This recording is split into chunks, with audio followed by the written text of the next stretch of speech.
अस्सलाम वालेकुम मेंबर्स। उम्मीद करते हैं आप सब लोग खैरियत से होंगे।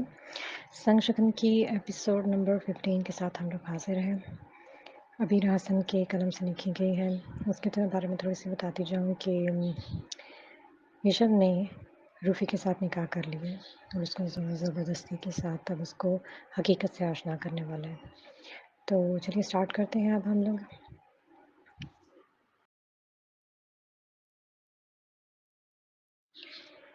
रहमानी स्कूल से वापस आई ही थी कि उसे आंगन में बैठे आगा जान से इशाकिया यूनिवर्सिटी जो टूर पर जाने की खबर मिली थी। अब वो अपना बैग आंगन में फेंक कर दौड़ती हुई यूशे के रूम में पहुंची थी। यूशे को कल रात से फीवर था, इसलिए वो आज कॉलेज नहीं गया था। अंदर जाते ही वो बेड पर सोई यूशे के ऊपर चढ़ते हुए इसके सीने पर पैर रखकर बेड के ऐन ऊपर बनी लकड़ी की अलमारी से अपनी मतलूबा चीज़ निकाल कर जल्दी से उतरी और दोबारा बाहर भाग गई थी। जबकि यूशे इस तरह नींद से भी जागकर अपना बेख्तियार सीना सहलाने लगा था, जिस पर वो शैतान की परकाला अपने पूरे वजन से जूतों समेत चढ़ गई थी। मगर इससे पहले कि वो रहमानी को पकड़कर इसकी बदतमीजी पर 2 चपेड़े मारता, वो हवा की तरह उसके रूम से बाहर निकल गई थी। इसके जाते ही बुखार में मुब्तला यूशे भी उठकर बाहर चला गया था, जबकि रहमानी यूशे के रूम से निकलते ही सीधे किचन में पहुंची थी। उसने किचन में अपना काम करते अमर से ये इशारा पूछा था, जो सामने स्टोर रूम के बड़े से आयरनिंग बोर्ड पर अपने कपड़े प्रेस कर रहा था। रहमानी भागती हुई स्टोर में पहुंची थी और उसने अपने हाथ में मौजूद ये शार्क के आयरनिंग बोर्ड पर चीज़ को रख दिया था।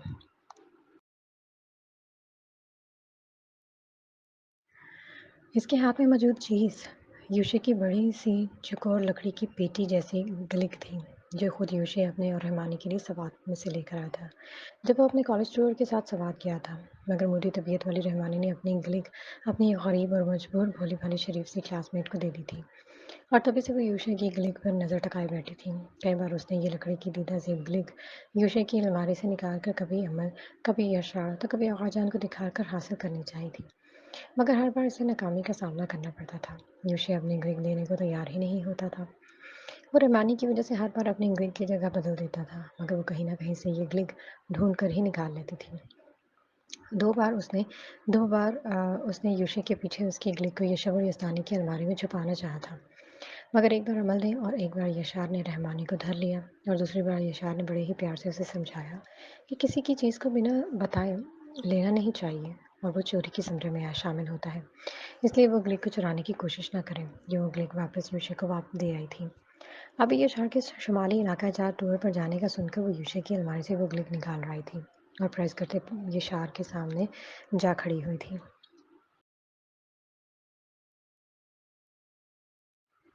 आर मानी को लाना है टूर से। आर है मानी को ये लाकर देना टूर से। अपने हाथ में मौजूद यूशे की खूबसूरत नक्शो निगार वाली लकड़ी की ग्लिक यशार के आयरनिंग बोर्ड पर बजाते हुए रहमानी ने कहा। यशार ने एक नज़र रहमानी के हाथ में मुझे ग्लिक को देखा और दूसरी नज़र उसने रहमानी के पीछे खड़ी यूशे पर डाली, जो गुस्से से रहमानी की पुश्त को घूर रहा था। मैं ला दूंगा तुम्हें रहमानी, तुम ना भी कहती तब भी मुझे तुम्हारे लिए ये ग्लिक ज़रूर लाता। अब जाओ उसे यूशे को वापस कर दो, वरना फिर से खुद तुमसे छीन लेगा। यशार ने अपने सामने खड़े यूशे को इशारे से चुप रहने को कहा और मानी को भी वापस भेजना चाहा। रहमानी का मुंह इसकी बात सुनकर लटक गया था। आर ये मानी को बहुत अच्छी लगी है। ईशु ए मानी ओ दे ओ शाह ए मानी ओ नहीं दिया। आर ये रहमानी को बहुत अच्छी लगती है, इसे रहमानी को दे दो। शाह उसे रहमानी को नहीं देता। रहमानी यशार के सामने मुंह फुलाकर बोली थी और इससे पहले कि यशार से कोई जवाब देता, यूशु गुस्से से आगे बढ़ा था और उसने रहमानी के हाथ से ग्लिक छीन ली थी। चोर, शर्म नहीं आती चोरी करते हुए? हर बार मेरी गिली चुरा लेती है। देखो रहमानी, खबरदार तुमने दोबारा अपनी काली नज़र मेरी गिली पर डाली तो अच्छा नहीं होगा, समझी? और इसमें मेरे पैसे भी थे, वो तो नहीं चुराए तुमने, चोर कहीं की। मानी चोर नहीं है शाह। वो अपना बैग खोलकर इसमें तमाम बुक्स और कॉपीज निकालती हुई बोली। वो बुक्स और कॉपीज खोल खोल कर यूशे को दिखाती भी जा रही थी और रोते रोते एक जुमले की गर्दान किए जा रही थी। मानी चोर नहीं है शाह। उसने रोते रोते अपना पूरा बैग खाली कर दिया था। इस दौरान नागाजार और अमर भी स्टोर रूम के दरवाजे पर आ खड़े हुए थे। वो दोनों भी हैरत से रहमानी को देखने लगे थे। वो बार बार एक ही जुमला बोल रही थी, मानी चोर नहीं है शाह। बैग खाली करके वो सब सामान वैसे ही पड़ा छोड़कर आगाजान और अमल को दरवाजे से हटाते हुए फिर से बाहर भाग गई थी।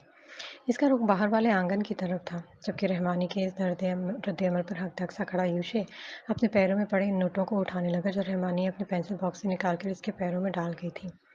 یہ رحمانی کی پاکٹ منی تھی، جسے وہ جوڑ جوڑ کر رکھتی تھی اور کافی سارے پیسے ہونے کے باوجود وہ انہیں عمل کو دے دیتی تھی۔ عمل ان پیسوں کو اپنے پاس رکھ لیتی تھی۔ ان پیسوں کا استعمال رحمانی عید پر اپنی سہیلیوں کے ساتھ میلے جا کر جھولا جھولنے یا ہر سال اپنے برتھ ڈے پر اپنی کلاس میٹس کو پارٹی دینے کے لیے کرتی تھی۔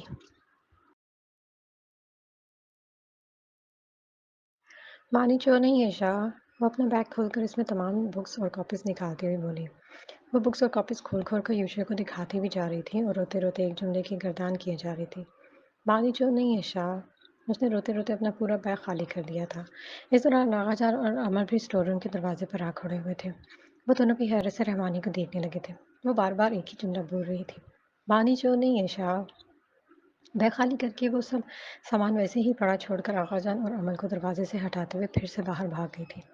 اس کا رخ باہر والے آنگن کی طرف تھا، جبکہ رحمانی کے اس رد عمل پر ہک سا کھڑا یوشے اپنے پیروں میں پڑے ان نوٹوں کو اٹھانے لگا جو رحمانی اپنے پینسل باکس سے نکال کر اس کے پیروں میں ڈال گئی تھی۔ یہ رحمانی کی پاکٹ منی تھی، جسے وہ جوڑ جوڑ کر رکھتی تھی اور کافی سارے پیسے ہونے کے باوجود وہ انہیں عمل کو دے دیتی تھی۔ عمل ان پیسوں کو اپنے پاس رکھ لیتی تھی۔ ان پیسوں کا استعمال رحمانی عید پر اپنی سہیلیوں کے ساتھ میلے جا کر جھولا جھولنے یا ہر سال اپنے برتھ ڈے پر اپنی کلاس میٹس کو پارٹی دینے کے لیے کرتی تھی۔ یہ سب کیا ہے یوشے؟ تم نے کیا کہا رحمانی سے؟ بتاؤ مجھے۔ آغا جان بھڑک کر بولتے ہوئے اندر چلے آئے تھے۔ کچھ نہیں آغا جان، میں تو اس سے مذاق کر رہا تھا بس۔ مجھے نہیں پتا تھا وہ سیریس ہو جائے گی۔ یہ میری کلک ہے، وہ اسے ہر بار میرے روم سے اٹھا لاتی ہے، تو میں بس اسی لیے اس کو جان بوجھ کر غصہ دلا رہا تھا کہ آگے سے وہ ایسا نہ کرے، مگر وہ… حیرت سے بولتا یوشے اچانک ہی لب بھینچ کر خاموش ہو گیا تھا۔ اسے بے اختیار خود پر غصہ آیا تھا۔ اس کی وجہ سے رحمانی کا دل دکھا تھا۔ نہ جانے وہ اس کی بات پر سیریس کیوں ہو گئی تھی۔ جو بھی ہے، جا کر اسے خاموش کرواؤ۔ اس کی دادی کے انتقال کے بعد میں نے آج تک اسے رونے نہیں دیا۔ اس میں یش اور رادانی کی بھی جان بسی ہے۔ انہیں یہ سب پتہ چل گیا تو تمہیں الٹا لٹکا کر سو سو جوتے ماریں گے۔ جاؤ معافی مانگو اس سے۔ جاؤ۔ جب تک رحمانی دوبارہ سے مسکرانے نہیں لگتی، میں نہ کچھ کھاؤں گا اور نہ پیوں گا۔ آغا جان نے غصے سے کہا اور باہر چلے گئے، جبکہ یوشے بھی اپنے سر پر پیر رکھتا ہوا اپنی رحمانی کو منانے باہر کی جانب بھاگا تھا۔ اشارت نے یش کو اور انہیں کال کر دیا۔ مجھ سے آغا جان سے بات کرنے کا تو ان لوگوں کے پاس وقت نہیں، مگر تم پہلی بار کہیں اکیلے جا رہے ہو، اس لیے ان دونوں کو بھی اپنے جانے کے بارے میں بتا دو۔ یوشے، رحمانی اور آغا جان کے جانے کے بعد دروازے پر کھڑی امل نے یشار سے پوچھا، کم آن امل، میں کون سا دودھ پیتا بچہ ہوں جو ایک شہر سے دوسرے شہر جانے کے لیے بھی بھائی اور دانے کی اجازت لوں گا؟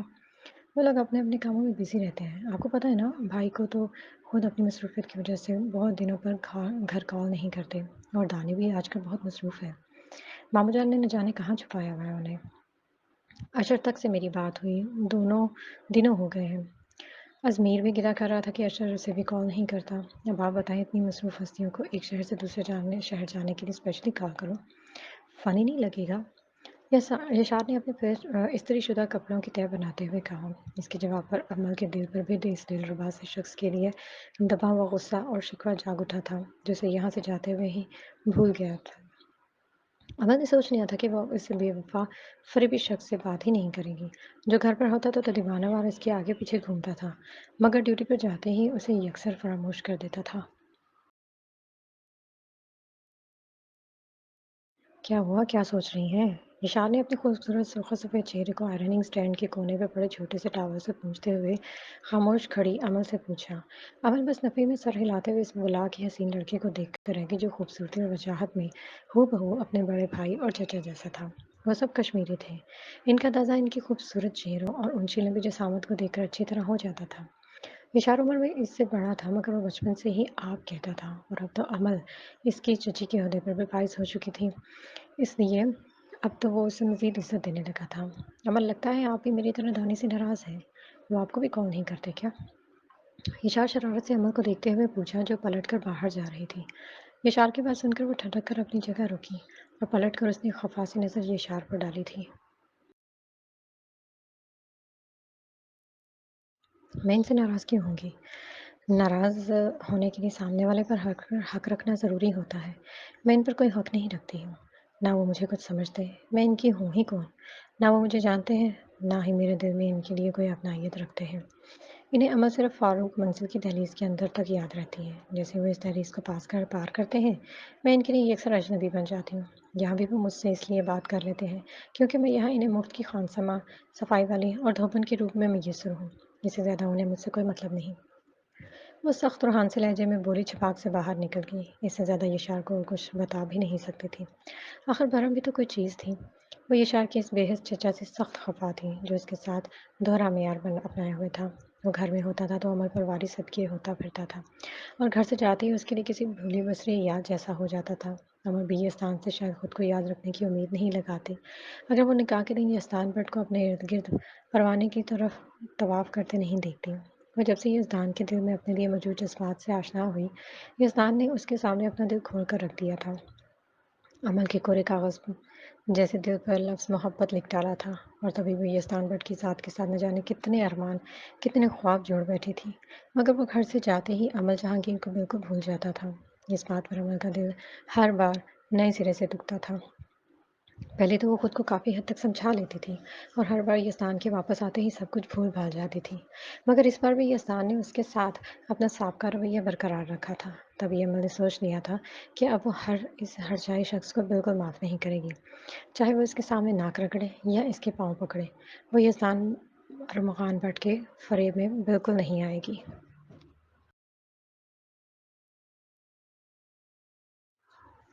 جبکہ یشار عمل کے جانے کے بعد بھی حیرت سے اس کے غصے بھرے انداز کو سوچتا رہ گیا تھا۔ عمل جیسی ٹھنڈے مزاج کی لڑکی کو بھی دانی نے اپنے کرتوتوں سے بھڑکا کر رکھ دیا تھا۔ تعصب سے سوچتے یشار نے اپنے پاس پڑا فون اٹھا کر دانی کا نمبر ملایا تھا۔ بھلے ہی وہ خود کے ساتھ دانی کی بے وفائی برداشت کر سکتا تھا، مگر اپنی چھوٹی اور کیوٹ سی چچی کے ساتھ دانی کے اس سلوک کو برداشت نہیں کر سکتا تھا۔ عمل کو اداس دیکھ کر وہ خود دانی کے ساتھ اپنی ناراضگی بھلا کر فون پر ہی اس کی کلاس لینے کا ارادہ رکھتا تھا۔ گاڑی بریک لگتے ہی ایک جھٹکا کھا کر رکی تھی، اور گاڑی کے بریکس لگتے ہی رفایہ کی سوچوں کو بھی بریک لگا تھا۔ وہ جو سیٹ کی پشت سے سر ٹکائے گزرے دنوں کے سفر پر نکلی ہوئی تھی، اچانک چونک کر ہوش میں آئی تھی۔ اس نے آنکھیں کھول کر چاروں طرف دیکھا تھا۔ ان کی گاڑی ایک پیٹرول پمپ پر کھڑی تھی۔ اشر گاڑی سے باہر کھڑا گاڑی میں پیٹرول ڈال رہا تھا۔ اس کا رخ رفایہ کی دوسری جانب تھا۔ پھر پیٹرول بھرتے ہی وہ پیٹرول پمپ کے ساتھ بنی ٹک ٹک شاپ تک چلا گیا تھا۔ رفایہ نے چمکتی آنکھوں سے دور جاتے اشر کو دیکھا اور برق رفتاری سے گاڑی کا دروازہ کھول کر وہ باہر نکلی تھی۔ پھر ہوا کی سی تیزی سے اس نے مخالف سمت بھاگنا شروع کر دیا تھا، یعنی وہ اشر کو جل دینے میں کامیاب ہو گئی تھی۔ اسے اب سیدھا اپنے گھر پہنچنا تھا۔ گھر پہنچتے ہی وہ اپنے ڈیڈ کو ساری سچائی بتا کر اس یشب اذلان بٹ کو کورٹ تک کھینچ کر لے جانے کا ارادہ رکھتی تھی۔ اس کے بعد یشب کے سائن کیے وہ کانٹریکٹ پیپرز بھی تھے جو اس نے نکاح سے پہلے یشب سے سائن کروائے تھے۔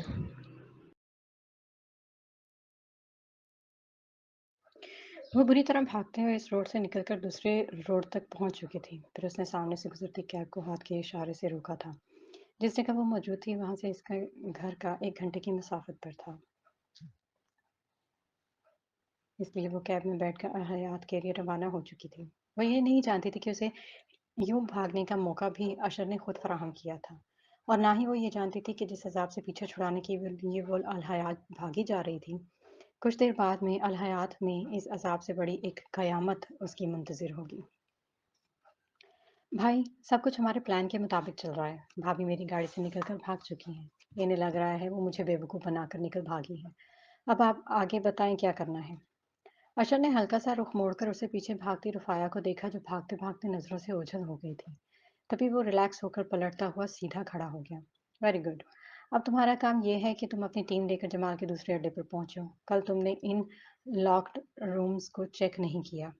مجھے یقین ہے کہ وہاں ان لاکڈ رومز میں آ، اب بھی کچھ لڑکے موجود ہوں گے کیونکہ جمال اپنے اسپیشل گیسٹ کے لیے اسپیشل لڑکوں کو سب سے چھپا کر رکھتا ہے۔ یشب نے اشر کو آرڈر دیتے ہوئے کہا۔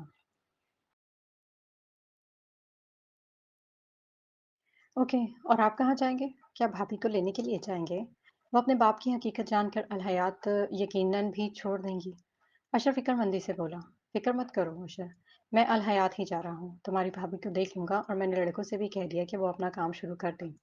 جمال کے پلازا میں چپے چپے پر لوگ پھیلے ہوئے ہیں اور اب تک وہ ان کے سارے بندوں کو پکڑ بھی چکے ہوں گے، مگر ہمیں آسانی یہ ہے کہ اس طرح سے جمال لاپرواہ ہے۔ اس کا سارا دھیان اس وقت اپنے پہلے اڈے پر ہی لگا ہوا ہے جہاں سے کل ہم نے یمن سے آنے والا نیا آرڈر پکڑا ہے، اسی لیے اب وہ ہماری طرف سے خاصا الرٹ ہو چکا ہے، اور مجھے انفارمیشن ملی ہے کہ اس نے آج پاکستان سے آنے والے نئے آرڈرز کا ٹھکانہ بھی بدل دیا ہے۔ یشب کے इत्तला पर अशर चौंक गया था। मतलब अब जमाल इन लड़कों को अपने प्लाजा में भी नहीं रखेगा? मगर इनका नया ठिकाना कहाँ है भाई? प्लाजा के सिवा इसके दोनों अड्डे हम देख चुके हैं। पहले अड्डे से कल इनका माल पकड़ा गया है, तो यकीनन ये नया ऑर्डर तो वहां नहीं रखेगा। इसका दूसरा अड्डा जमाल की ही एक अंडर कंस्ट्रक्शन बिल्डिंग है। वहां खुफिया बेसमेंट में बने लॉक्ड रूम्स के सिवा बाकी सारे कमरे खाली पड़े हैं। मैंने खुद सब देखा है, बस इन लॉक्ड रूम्स को नहीं खोला। क्या पाकिस्तान से आने वाले लड़कों को इन लॉक्ड में रखा जाता है भाई, या फिर इसके सिवा इसका कोई नया ठिकाना ढूंढ लिया है? अशर ने हैरत से पूछा। इसका नया ठिकाना अल हयात। जमाल ने महाब यासर के घर में ही अपना ऑर्डर रिसीव कर लिया है। कल से परेशान जमाल और महाब के लिए अपना ये ठिकाना बकौल इनके सबसे सेव है, इसलिए वो खासी रिलैक्स्ड हैं। यशब ने एक और इंकशाफ किया। ओह, अच्छा, तभी कल इतने बड़े झटके के बाद जमाल अब तक चुप बैठा हुआ है। महाब यासर की तरफ से भी मुकम्मल खामोशी है। मगर भाई, रात आपने जमाल को पकड़ने से क्यों रोका? हमारी तैयारी तो मुकम्मल थी। फिर आपने क्यों मना कर दिया? अशर ने पूछा। यार, तुम्हारी भाभी को अपने डैड से बहुत मोहब्बत है। इनकी वजह से मैंने तुम लोगों को रोक दिया। दरअसल मेरी ज़ोजा मोहतरमा बेवकूफ़ होने के साथ साथ ख़द जज्बाती भी हैं। मैं जानता हूँ वो गुस्से में अब तक अपने डैड को सब बता भी चुकी होंगी। और इससे पहले कि महाब यासर और जमाल को रिएक्शन दें, मेरा वहाँ होना ज़रूरी है, ताकि अपनी रुफ़ाया की आंखों के सामने इनके वालिद मोहतरम को एक्सपोज कर सकूँ। रात को मैंने रूफ़ी को कहकर बहला दिया था कि हरम अल हयात में ही है। मगर हरम को जानबूझकर मैंने रात माहीन के घर पहुंचवा दिया था। साथ ही इनसे कह दिया था कि वो महाब यासिर को कॉल करके इन्हें ये बताएं कि वो और रुफ़ाया अपनी एक कॉमन फ्रेंड के घर रुकी हुई हैं, जिसका शौहर पाकिस्तान गया हुआ है, ताकि जमाल और महाब यासिर रूफ़ी की तरफ से बेफिक्र हो जाएं और अपना काम खुलकर कर सकें। अभी मैंने हरम को भी कॉल करके अल हयात जाने के लिए कह दिया है, ताकि रूफ़ी को पासपोर्ट मिल सके। अब तुम अपना रुख रोशन लेकर हरम के सामने तब तक मत आना जब तक मेरा सारा प्रोग्राम सेट ना कर लूँ। मैं अल हयात से जमाल और महाव यासिर को इनके अंजाम तक पहुंचाकर रूफ़ी और हरम को बहिफाजत वहां से निकाल कर अपने अपार्टमेंट ले आऊंगा। फिर तुम भले ही हरम को सच सब बता देना। चलो अब तुम जाओ, मैं भी चलता हूँ। वैसे भी काफ़ी देर हो गई। हदीद नासिर को देखकर रुफ़ाया को तैश नहीं आया। वो महजूज सा होता हुआ बोला और अशर ने भी मुस्कुराते हुए फ़ोन रख दिया। पानी फेंको इसके मुंह पर, वरना न जाने कब तक ऐसे ही बेहोश पड़ा रहेगा। होश की दुनिया में पहला कदम रखते ही ये सख्त और करख्त सी आवाज़ उसके कानों में पड़ी थी। उसने अपने दुखते सर को संभालते हुए बमुश्किल आंखें खोलकर सामने देखा था। इससे कुछ दूर दो मकरूज सूरत वाले अजीब और गरीब किस्म के लड़के खड़े उसे घूर कर देख रहे थे। यशार की खुली आंखें खुद पर जमी देखकर वो दोनों लपक कर इसके पास आए थे। इनके चेहरे के मुख्तलिफ नकूश छुदे हुए थे। कान के बीचों बीच के निचले हिस्से में एक छोटी सी बाली लटक रही थी। आईब्रो पर भी वैसे ही बाली लगी थी। ऊपरी होंठ एक साइड से नग वाले टॉप से छिदा हुआ था। निचले होंठ के नीचे भी ऐन दरमियान के हिस्से पर ऊपर जैसा ही एक नग चिपका हुआ था। इसके सिवा इनके कान भी ऊपर से नीचे तक छिदे हुए थे। पूरा सर बालों से पाक था, मगर इस गंजे सर को ढकने के लिए पूरे सर पर अजीब सी शक्ल के टैटू किए हुए थे। काले और लाल बुनियान में कैद इनके तंदुरुस्त तवाना बाजू पर भी हरे और नीले रंग के टैटू बने हुए थे। नीली घिसी हुई जीन्स पिंडलियों तक थी। इसके नीचे तक इन लोगों ने शूज पहने हुए थे। निशार को इनके चुरे और हुलिया देखकर बेख्तियार उबकाई आई थी। इनमें से एक ने यशार के खूबसूरत और सुर्ख सफेद चेहरे पर हाथ फेरते हुए अजीब सी हवस भरी नजरों से देखा था, जबकि इनमें से दूसरे ने मजीद बेसब्री का मुजाहरा करते हुए यशार के हाथ को पकड़कर चूम दिया था। यशार ने एक झटके से अपना हाथ इसके हाथ से छुड़वाया था। तुम बहुत खूबसूरत हो, जवान, मगर अफसोस हम तुम्हें देखकर बस अपना दिल बहला सकते हैं, तुम्हें छू नहीं सकते। काश शेख के पास आने से पहले तुम हमें मिल गए होते, तो हम तुम्हारे साथ कुछ दिन ऐश कर लेते। मगर अब तो शेख तुम्हें अपने खजाने में जमा करवाने का इरादा कर चुका है।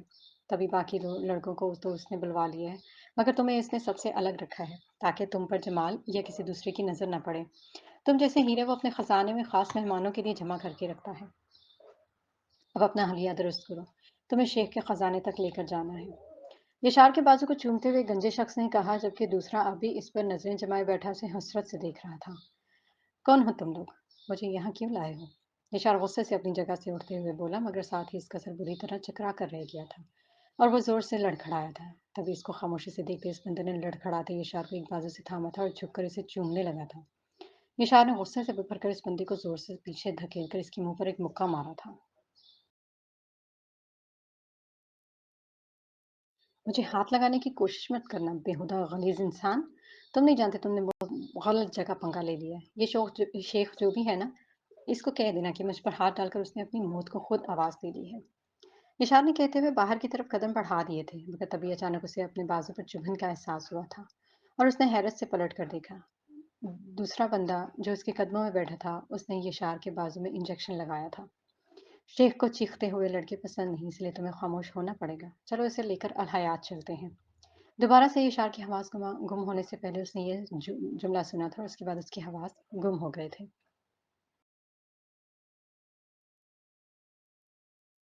यशार, मेरे बच्चे, अब अपने दानी को माफ़ भी कर दो। कब तक अपनी चची के बदले का गुस्सा मुझ पर उतारते रहोगे?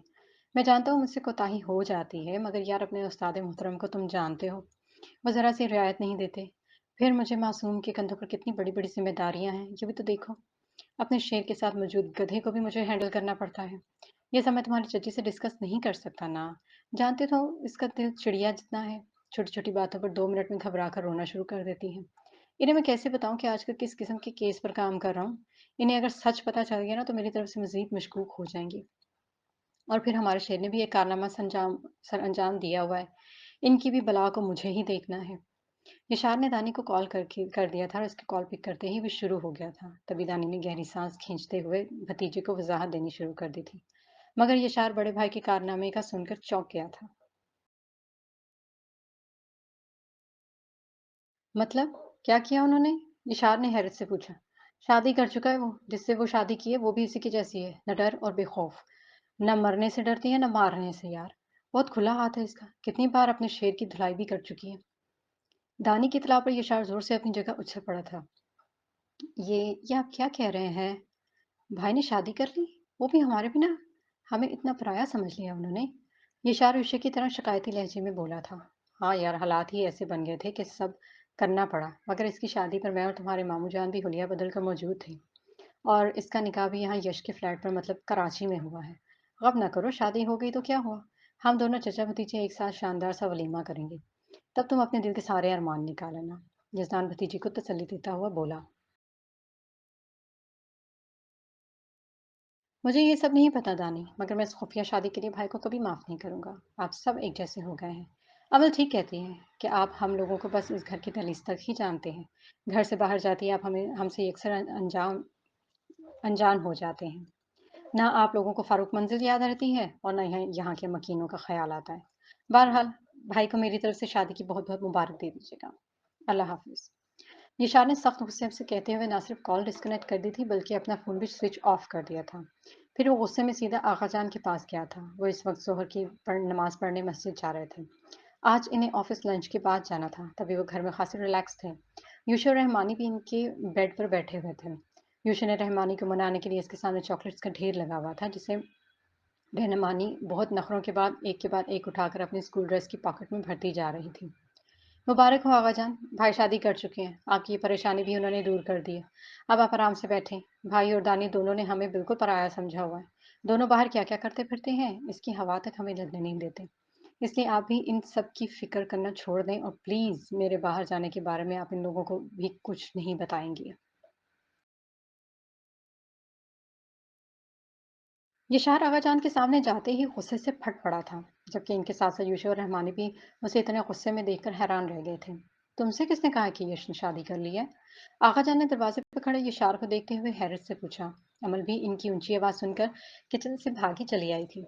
दानी को कॉल किया था मैंने, अभी उन्होंने ही बताया है। भाई का निकाह यहीं कराची में उनकी फ्लैट पर ही हुआ है और दानी के साथ मामू जान भी इस निकाह में शामिल थे।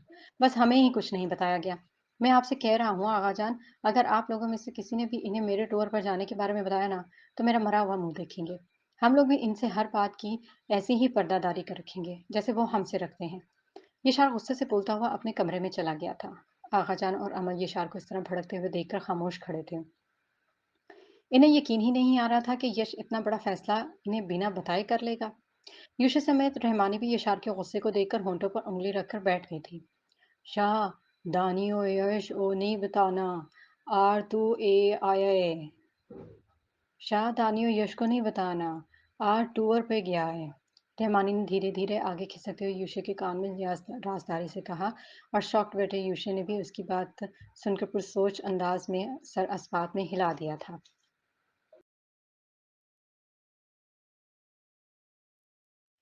चलिए जी, अभी नावल जारी है। हमारे चैनल को लाइक करिएगा, कमेंट बॉक्स में बताइएगा कि आप लोगों को कैसा लग रहा है। तो इंशाल्लाह मिलते हैं अपने अगले नावल के साथ।